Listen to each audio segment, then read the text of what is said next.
میں بہک سکوں یہ مجال کیا، میرا رہنما کوئی اور ہے۔ نحمدہ ونصلی علی رسولہ النبی الکریم الامین، اما بعد فاعوذ باللہ السمیع العلیم من الشیطان الرجیم، بسم اللہ الرحمن الرحیم۔ قال اللہ تبارک و تعالی فی القرآن الحکیم، ان اللہ وملائکتہ یصلون علی النبی یا ایہا الذین آمنوا صلوا علیہ وسلموا تسلیما۔ الصلاۃ والسلام علیک یا رسول اللہ وعلی آلک واصحابک یا نبی اللہ۔ اللہ تعالیٰ کی حمد و ثنا سرور کونین حضرت محمد مصطفیٰ صلی اللہ علیہ وسلم اور آپ کی جمیع آل و اصحاب کی بارگاہ ناز میں درود و سلام کے نذرانوں کے بعد، انتہائی عزت اور احترام کے لائق میرے دینی اور یقینی دوستوں، بزرگ اور بھائیوں، تفسیر اعجاز القرآن کے اگلے درس کے ساتھ حاضر خدمت ہیں، اور آج انشاءاللہ العزیز سورہ حج کے 9ویں رکوع کی تفسیر بیان کی جائے گی۔ اس کے ساتھ ساتھ یہ مجموعی طور پر 17ویں پارے کا 16واں رکوع ہوگا۔ 16واں رکوع ہے 17ویں پارے کا، اور 9واں رکوع ہے یہ سورہ حج کا۔ آیت کا نمبر شمار ہے 65۔ اللہ تعالیٰ ارشاد فرماتے ہیں، الم تری ان اللہ سخر لکم ما فی الارض والفلک تجری فی البحر بامرہ ویمسک السماء ان تقع علی الارض الا باذنہ ان اللہ بالناس لرؤوف الرحیم۔ کیا تو نے نہ دیکھا کہ اللہ نے تمہارے قابو میں کر دیا جو کچھ زمین میں ہے، اور کشتی کو جو دریا میں اس کے حکم سے چلتی ہے، اور وہ آسمان کو روکے ہوئے ہے کہ کہیں زمین پر گر نہ پڑے مگر اس کے حکم سے۔ بے شک اللہ لوگوں پر بڑی مہربانی فرمانے والا، رحم فرمانے والا ہے۔ الم تری ان اللہ سخر لکم ما فی الارض، کیا تم نے نہ دیکھا کہ اللہ نے تمہارے لیے مسخر کر دیا جو کچھ زمین میں ہے اور جو کچھ سمندروں میں ہے۔ یہاں پر عقائد کے مشہور امام ماتوریدی رحمۃ اللہ علیہ، امام ابو منصور ماتوریدی اپنی تفسیر تاویلات و اہل سنہ میں ایک بڑی خوبصورت بات فرماتے ہیں۔ کہتے ہیں یہاں پر تسخیر سے معنی انتفاع ہے، یعنی اللہ تعالیٰ نے سمندر میں موجود نعمتیں، زمین پر موجود نعمتیں، یہ سب اللہ تعالیٰ نے انسان کے نفع کے لیے پیدا کی ہیں، ان سے انسان کو نفع پہنچ رہا ہے۔ اور دیکھیے کہ زمین کے اندر اللہ تبارک و تعالیٰ نے مختلف قسم کی معدنیات رکھی ہیں۔ ان معدنیات میں انسان کے لیے دنیاوی اور صحت کے لحاظ سے اور ہر طرح کے معاشرتی لحاظ سے فوائد اللہ تعالیٰ نے مضمر رکھے ہیں، اس میں چھپا رکھے ہیں، جن میں تیل کی جو آمد ہے آپ کے سامنے ہے کہ تیل زمین سے نکالا جاتا ہے، کوئلہ بھی زمین سے دریافت ہوتا ہے، اور اسی طرح زمین پر موجود مختلف انواع کی معدنیات وہ ہماری روزمرہ زندگی کا حصہ بنتی ہیں۔ ان میں سونے کے زیورات بھی ہیں، چاندی کے زیورات بھی جن کو انسان اپنی آرائش کے لیے استعمال کرتا ہے، ہیرے کی کانیں ہیں جن کو انسان اپنی زیب و زینت کے لیے استعمال کرتا ہے۔ یہ سب کچھ انسان کے لیے اللہ تعالیٰ نے پیدا کیا۔ اور اس کے بعد اللہ تبارک و تعالیٰ نے فرمایا کہ ہم نے تمہارے لیے جو سمندر ہیں ان کو بھی مسخر کیا۔ اب سمندر کا مسخر ہونا ان معنوں میں ہے کہ انسان اس میں کشتی پر سفر کرتا ہے، اپنا معاش تلاش کرتا ہے، اپنے عزیز و اقربا سے ملاقات کا سلسلہ بھی بہت سے افراد کے لیے سمندر کے راستے سے ممکن ہوتا ہے۔ تو یہ بھی اللہ تعالیٰ کا خصوصی کرم ہے کہ اس نے ایک ایسی چیز بنا دی، لکڑی، جو اس پانی میں ڈوبتی نہیں ہے۔ حالانکہ آپ کے سامنے پتھر ہے، وہ پانی پر تیر نہیں سکتا، لوہا ہے وہ پانی پر تیر نہیں سکتا، لیکن اللہ تعالیٰ نے لکڑی کے اندر ایک ایسی صلاحیت پیدا کر دی ہے کہ وہ پانی پر تیرتی بھی ہے اور پانی کو چوستی بھی نہیں ہے۔ اگر وہ پانی کو چوس لے یا پانی کو جذب کرے تو کشتی کا پانی پر تیرنا ممکن نہ ہو۔ یہ بھی اللہ تبارک و تعالیٰ نے خصوصی کرم فرمایا۔ اور اس سے بڑھ کر یہ بھی کرم ہے کہ اللہ تعالیٰ نے انسان کے ذہن میں ان تمام چیزوں کے استعمال کا طریقہ ڈال دیا کہ اس چیز کو ایسے استعمال کرے گا تو اس میں انسان کے لیے انتفاع ہے، فائدہ ہے، اور انسان اس سے دنیاوی منفعتیں حاصل کر سکتا ہے،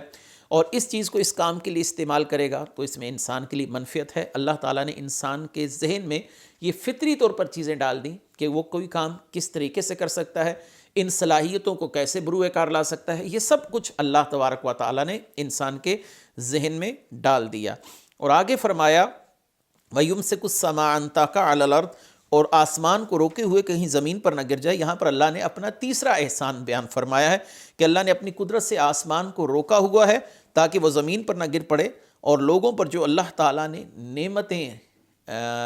بیان فرمائی ہیں کہ زمین کے خزانے انسانوں کے لیے انتفاع کے لیے ہیں، سمندر کا پانی انسانوں کے نفع کے لیے ہے، اس میں مختلف قسم کی آبی مخلوقات ہیں جن سے انسان مختلف نوعیت کے فوائد حاصل کر رہا ہے۔ اب یہاں پر تیسرا فائدہ ہے کہ اللہ تعالیٰ نے آسمان کو زمین پر گرنے سے روک رکھا ہے۔ قیامت کے قریب یہ معاملہ بھی ختم کر دیا جائے گا اور آسمان گر جائے گا، لیکن اب بغیر ستونوں کے اس کو کھڑا کر رکھا ہے۔ انہی آسمانوں سے بارش کا نزول ہے، اس بارش سے انسان کو یہ نفع پہنچتا ہے کہ زمین میں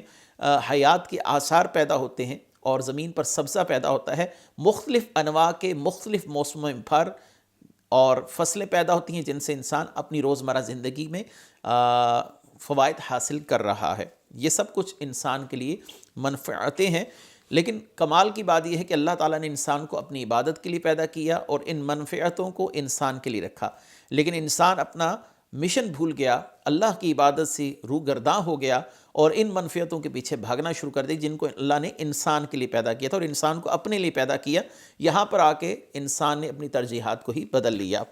آگے ارشاد فرمایا وَهُوَ الَّذِي أَحْيَاكُمْ ثُمَّ يُمِيتُكُمْ ثُمَّ يُحْيِيكُمْ إِنَّ الْإِنسَانَ لَكَفُورٌ، وہی ہے جس نے تمہاری زندگی بخشی پھر وہ تمہیں موت دے گا پھر تمہیں زندہ کرے گا، بے شک آدمی بڑا ناشکرا ہے۔ ارشاد فرمایا تمہارا معبود وہی ہے جس نے تمہیں ماؤں کے رحم میں بے جان نطفے سے پیدا کیا۔ یہاں پر اس نے تمہیں زندہ کیا، اس میں پہلی اس حالت کی طرف اشارہ ہے کہ جب انسان ایک بے جان نطفے کی صورت میں تھا، تو وہ اس وقت ایک مردہ تھا، یعنی اس میں کوئی شعور نہیں تھا، اس میں کچھ بھی نہیں تھا، یعنی وہ بے جان نطفہ ایسے ہی تھا جیسے کوئی انسان مر گیا۔ وَهُوَ الَّذِي أَحْيَاكُمْ، پھر اس نے اس نطفے کو عورت کے نطفے سے ملا کر اس میں کان، ناک، آنکھیں، زبان، سوچنے سمجھنے کی صلاحیتیں، یہ سب کچھ پیدا کیا۔ اس میں اشارہ ہے احیاکم میں۔ اور پھر فرمایا ثم یمیتکم، پھر تمہاری روح قبض کرے گا، یعنی جب تم اپنی طبعی عمر کو پہنچ جاؤ گے، جب اس عمر میں اللہ تعالیٰ نے تمہارے لیے موت کو مقدر کر رکھا ہے، کسی کی عمر 60 سال ہے، کسی کی 70 سال ہے، تو یہاں پر ثم یمیتکم میں اسی طرف اشارہ ہے۔ ثم یحییکم، پھر تمہیں زندہ کرے گا۔ اس سے مراد دو زندگیاں ہو سکتی ہیں۔ بعض مفسرین نے اس سے مراد لیا کہ قیامت والے دن اللہ تعالیٰ تمہیں زندہ کرے گا، اور بعضوں نے یہ مراد لی کہ اللہ تعالیٰ تمہیں قبر میں ایک حیات برزخی سے متصف فرمائے گا، یعنی قبر میں بھی ایک زندگی ہے، سوال جواب ہیں، سزا اور جزا کی کیفیات ہیں، جیسا کہ ہم نے پہلے پارے کی تفسیر میں کیف تکفرون باللہ وکنتم امواتا فاحیاکم ثم یمیتکم ثم یحییکم ثم الیہ ترجعون کی طرف ہم نے اس آیت میں اس تمام مرحلے پر بڑی تفصیلی گفتگو کی تھی۔ تو یہاں پر بھی تقریباً انہی مراحل کا ذکر ہے، اور ساتھ میں ان الانسان لکفور، اللہ تعالیٰ کی اتنی نعمتوں کے باوجود اس کی عبادت سے منہ پھیرے ہوئے انسان بے جان مخلوق کی پوجا کرتا ہے۔ یہاں پر مشرقین، کفار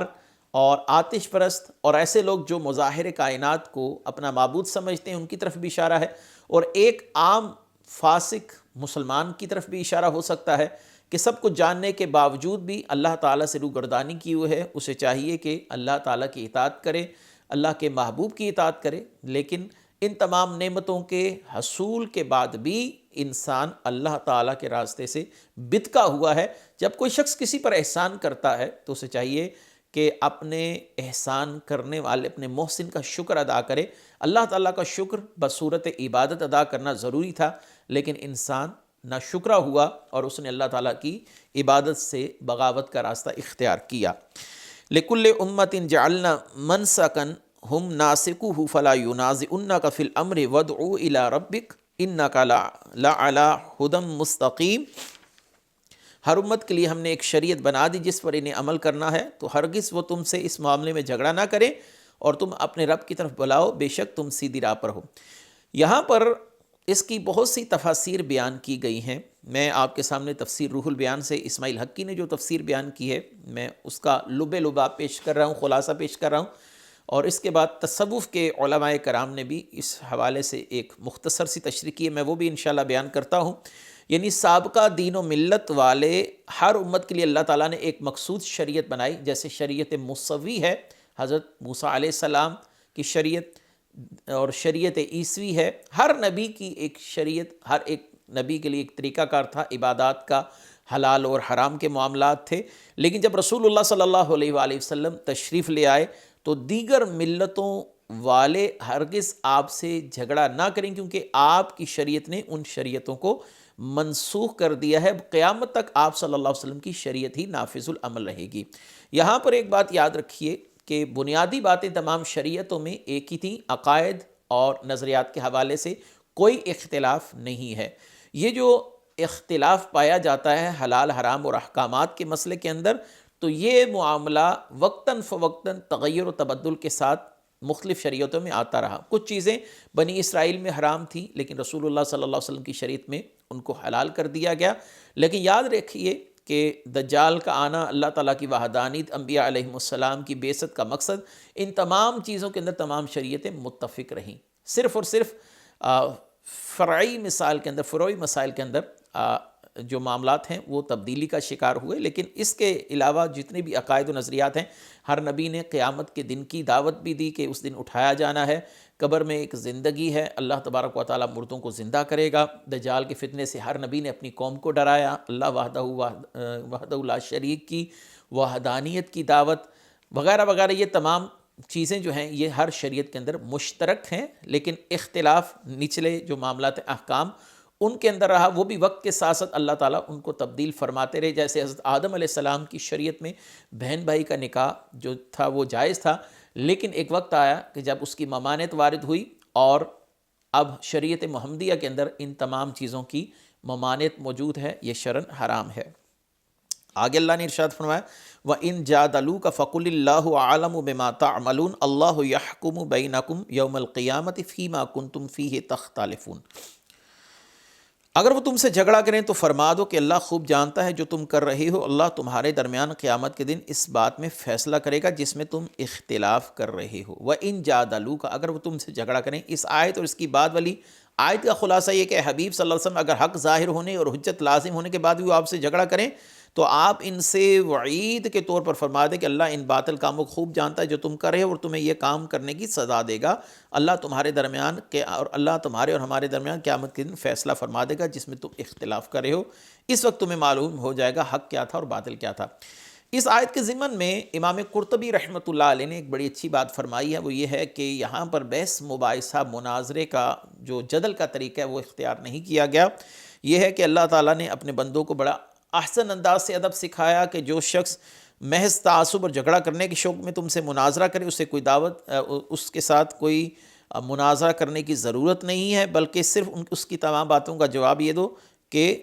اللہ تعالیٰ ہمارے اور تمہارے درمیان قیامت والے دن فیصلہ فرما دے گا۔ اور ایک اور خوبصورت مثال بھی اس مقام پر دی جا سکتی ہے کہ شیطان نے جب اللہ تبارک و تعالیٰ کے سامنے دلائل دیے کہ میں آگ سے ہوں اور آدم مٹی سے ہیں اور میں بہتر ہوں، انا خیر منہ، میں آدم سے بہتر ہوں، تو اللہ تعالیٰ نے اس کے دلائل کا کوئی جواب نہ دیا، فرمایا فَاخْرُجْ مِنْهَا فَإِنَّكَ رَجِيمٌ، دفع ہو، نکل جا یہاں سے، مردود ہے تو۔ یہاں سے معلوم ہوا کہ جہلاء کے ساتھ گفتگو نہ کرنا بھی یہ بھی اسلام کا مزاج ہے۔ جب آپ جہلاء کے ساتھ بات کریں گے تو ممکن ہے کہ وہ آپ کی بات کے ضمن میں زیادہ بدبختی کی طرف چلے جائیں اور زیادہ توہین آمیز رویہ اختیار کر لیں اور اللہ تعالیٰ کی کسی خفیہ تدبیر کا وہ نشانہ بن جائیں۔ الم تعلم ان اللہ یعلم ما فی السماء والارض ان ذلک فی کتاب ان ذلک علی اللہ یسیر۔ ارشاد فرمایا اللہ تعالیٰ نے، کیا تجھے معلوم نہیں کہ اللہ جانتا ہے جو کچھ آسمانوں اور زمین میں، بے شک یہ سب ایک کتاب میں ہے، بے شک یہ اللہ پر بہت آسان ہے۔ فرمایا کہ بندے کیا تجھے معلوم نہیں آسمان اور زمین میں کوئی چیز اللہ تعالیٰ سے پوشیدہ نہیں، وہ ہر چیز کو جانتا ہے۔ ان چیزوں کو جو کفار اپنے دلوں میں چھپائے ہوئے ہیں، آپ کے خلاف جو منصوبہ سازیاں کر رہے ہیں، اور یہ تمام کی تمام باتیں جو آپس میں وہ خلوتوں میں کرتے ہیں، جو ان کے دلوں میں ارادے ہیں، ان کی نیتیں ہیں، یہ سب اللہ تبارک و تعالیٰ جانتے ہیں۔ یہ کچھ بھی نہیں کر سکتے واللہ خیر الماکرین، بہترین اللہ تعالیٰ فیصلے فرمانے والا ہے، اللہ تعالیٰ بہترین فیصلے فرمانے والا ہے۔ بے شک زمین و آسمان کی ہر چیز ایک کتاب لوح محفوظ میں لکھی ہے، اور بے شک ان سب چیزوں کا علم اور تمام موجودات کو لوح محفوظ میں ثبت فرمانا یہ اللہ تعالیٰ کے لیے بہت آسان ہے۔ کفار یہ نہ سمجھیں کہ ہم جو کچھ بھی کریں گے یہ ہماری پلاننگ یا منصوبہ یہ کوئی جانتا نہیں ہے، اللہ تعالیٰ ان کے منصوبوں کو جاننے والا ہے، اور اللہ بہترین تدبیر فرمانے والا ہے۔ ان کی تدبیریں انہی پر پلٹ جائیں گی، اور اسلام کا بول بالا رہے گا، قیامت کی صبح تک اسلام باقی رہے گا۔ وَيَعْبُدُونَ مِن دُونِ اللَّهِ مَا لَمْ يُنَزِّلْ بِهِ سُلْطَانًا وَمَا لَيْسَ لَهُم بِهِ عِلْمٌ وَمَا لِلظَّالِمِينَ مِن نَصِيرٍ، اور مشرک اللہ کے سوا ان کی عبادت کرتے جن کی کوئی دلیل اللہ نے نہیں اتاری، جن کا خود انہیں بھی کچھ علم نہیں، اور ظالموں کا کوئی مددگار نہیں۔ اس آیت میں کفار کی جہالت کا بیان کیا جا رہا ہے کہ وہ اللہ تعالیٰ کی عبادت کرنے کی بجائے بتوں کی پرستش میں خود کو مشغول رکھے ہوئے ہیں، اور اپنے اس فعل پر نہ ہی کوئی عقلی دلیل دے سکتے ہیں، نہ ہی نقلی، نہ ہی کسی نبی کا کوئی حوالہ دے سکتے ہیں، نہ ہی اللہ تعالیٰ کی کسی کتاب کا، کسی صحیفے کا حوالہ دے سکتے ہیں کہ ہمیں اللہ تعالیٰ نے یہ حکم دیا کہ ہم ان کی پرستش کریں۔ ان کے پاس صرف ایک ہی دلیل ہے کہ ہم نے اپنے آباء و اجداد کو، اپنے باپ داداؤں کو اسی راستے پر پایا ہے، اس کے علاوہ ان کے پاس کوئی بھی دلیل نہیں ہے۔ انہوں نے از خود سے بت گھڑ لیے، اور ان بتوں کو اولیاء انبیاء کے نام دیے، اور اپنے ذوم کے مطابق، اپنے خیال کے مطابق ان کے ذہنوں میں یہ تھا کہ ہم ان انبیاء کی پرستش کر رہے ہیں، ہم ان اولیاء کی پرستش کر رہے ہیں، لیکن ایسا قطعاً نہیں ہے، ایسی کوئی حقیقت نہیں ہے، کیونکہ بنی اسرائیل نے بھی بچھڑے کو الہ کا نام دیا۔ اب اس کا یہ معنی تو نہ ہوا کہ وہ جب بچھڑے کو الہ کا نام دے کر اس کی پرستش کر رہے ہیں، اور الہ تو فقط اللہ کی ذات ہے، لا الہ الا اللہ، کہ الہ فقط اللہ ہے۔ اب یہاں پر کوئی شخص یہ تو نہیں کہہ سکتا کہ وہ بچھڑے کی پرستش الہ سمجھ کر رہے تھے تو وہ اللہ تعالیٰ کی پرستش کر رہے تھے۔ یقینی سی بات ہے، یہ بات غلط ہے۔ کسی چیز کو اب از خود کوئی نام دے کر اس کی تعظیم اور تکریم کا سلسلہ شروع کر دینا یہ شرعاً جائز نہیں ہے، بالخصوص جب اس کا کوئی علاقہ، کوئی تعلق ہی نہ ہو اللہ تعالیٰ کے محبوب بندوں کے ساتھ یا اللہ تعالیٰ کے کسی حکم کے ساتھ۔ وَإِذَا تُتْلَى عَلَيْهِمْ آيَاتُنَا بَيِّنَاتٍ تَعْرِفُ فِي وُجُوهِ الَّذِينَ كَفَرُوا الْمُنكَرَ يَقَادُونَ يَسْطُونَ بِالَّذِينَ يَتْلُونَ عَلَيْهِمْ آيَاتِنَا قُلْ أَفَأُنَبِّئُكُم بِالشَّرٍّ مِّن ذَلِكُمْ النَّارُ وَعَدَهَا اللَّهُ الَّذِينَ كَفَرُوا وَبِئْسَ الْمَصِيرُ، اور جب ان پر ہماری روشن آیتوں کی تلاوت کی جاتی ہے تو تم کافروں کے چہروں میں ناپسندیدگی کے آثار دیکھو گے، قریب ہے کہ انہیں لپٹ جائیں جو ان کے سامنے ہماری آیتیں پڑھتے ہیں۔ تم فرما دو، کیا میں تمہیں وہ چیز بتا دوں جو تمہیں اس سے زیادہ ناپسند ہے؟ وہ آگ ہے، اللہ نے کافروں سے اس کا وعدہ کیا ہے، اور وہ کیا ہی بری پلٹنے کی جگہ ہے۔ وَإِذَا تُتْلَى عَلَيْهِمْ آيَاتُنَا بَيِّنَاتٍ، ارشاد فرمایا جہالت کے ساتھ ساتھ کافروں کا یہ حال ہے جب ان کے سامنے اللہ تعالیٰ کی آیات بینات کی تلاوت کی جاتی ہے، اللہ تعالیٰ کی ذات و صفات کا بیان کیا جاتا ہے، اللہ تعالیٰ کی قدرتوں کا بیان کیا جاتا ہے،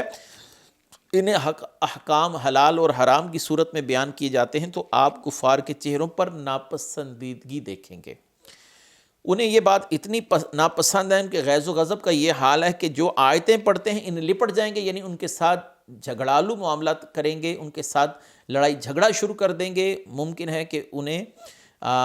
یہ کوئی ضرر پہنچا دیں۔ اے حبیب صلی اللہ علیہ وسلم، آپ ان کفار سے فرما دیں کہ یہ بات جو تمہیں ناپسند ہے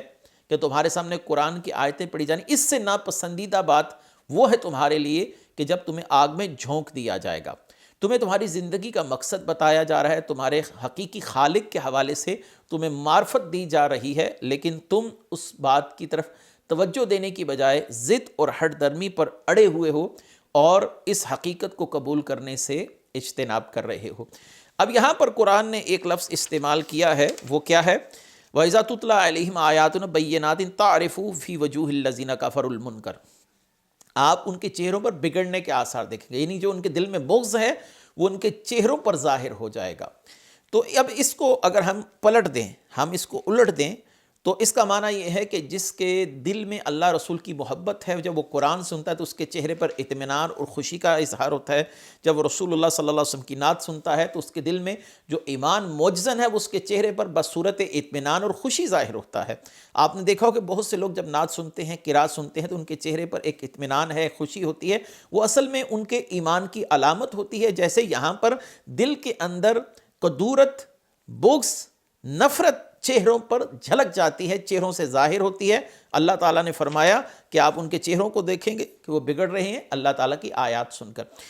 بہت سے لوگوں کا خیال یہاں پر یہ بھی ہے کہ مشرقین میں فقط یہی مسئلہ تھا، وہ اللہ کو مانتے تو تھے، صرف بتوں کو مددگار سمجھتے تھے، لہٰذا جو اولیاء کرام کو مددگار سمجھتے ہیں وہ بھی مشرقین کے راستے پر گامزن ہیں۔ نعوذ باللہ من ہذہ الخرافات، ہم اللہ کی پناہ مانگتے ہیں ایسی باتوں سے۔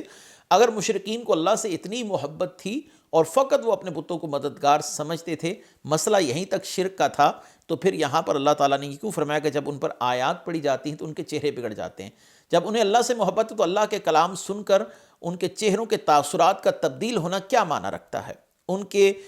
لڑنے جھگڑنے کی وجہ کیا ہو سکتی ہے؟ کیونکہ قرآن کریم فرقان حمید جہاں پر اللہ تعالیٰ کی وحدانیت کی دعوت دے رہا ہے، وہیں پر شریعت مطہرہ کے حلال حرام کے معاملات کو بھی واضح کر رہا ہے، انبیاء سابقین کے معاملات کو بھی واضح کر رہا ہے۔ اس کا معنی یہ ہے کہ وہ کوئی بات بھی سننے کو تیار نہ تھے، بلکہ سورہ حامیم سجدہ میں آپ چل کر یہ بھی انشاءاللہ العزیز اگر زندگی رہی تو آپ کو تفسیر بتائی جائے گی کہ وَقَالَ الَّذِينَ كَفَرُوا لَا تَسْمَعُوا لِهَٰذَا الْقُرْآنِ وَالْغَوْا، کہ کفار کہنے لگے یہ قرآن سنو ہی نہ، جب محمد صلی اللہ علیہ وسلم قرآن پڑھیں تو شور شرابہ کر دو، غل غپاڑا کرو، قرآن سننے کی ضرورت نہیں۔ وہ اپنے کانوں میں انگلیاں دے دیتے تھے اور شور شرابہ شروع کر دیتے تھے۔ اگر انہیں اللہ سے اتنی محبت تھی تو اللہ کے کلام کو سنتے وقت اتنا جنگ و جدل کس لیے، اتنا نفرت کا اظہار کس لیے، چہرے پر ناپسندیدگی کے آثار کس لیے؟ یہ تمام باتیں بتا رہی ہیں کہ مشرقین اللہ تبارک و تعالی کہ اگرچہ وجود کے قائل تھے کہ اللہ کو مانتے تھے اس معنی میں کہ اللہ تعالیٰ ہے، لیکن جیسا کہ ماننے کا حق ہے وما قدر اللہ حق قدرہ، جیسا کہ اللہ تعالیٰ کو ماننے کا حق تھا ویسے نہیں مانتے تھے۔ تو اللہ تبارک و تعالیٰ ہمیں اپنے محبوب کریم کے راستے پر کما حقہ چلنے کی توفیق مرحمت فرمائے۔ اس کے بعد انشاءاللہ العزیز ہمارا آخری رکوع ہوگا 17ویں پارے کا، اور اس کے بعد انشاءاللہ ہم 18ویں پارے میں داخل ہو جائیں گے۔ اللہ تعالیٰ ہمیں قرآن کریم کا فہم نصیب فرمائے۔ وآخر دعوانا ان الحمد للہ رب العالمین۔ میں بہک سکوں یہ مجال کیا، میرا رہا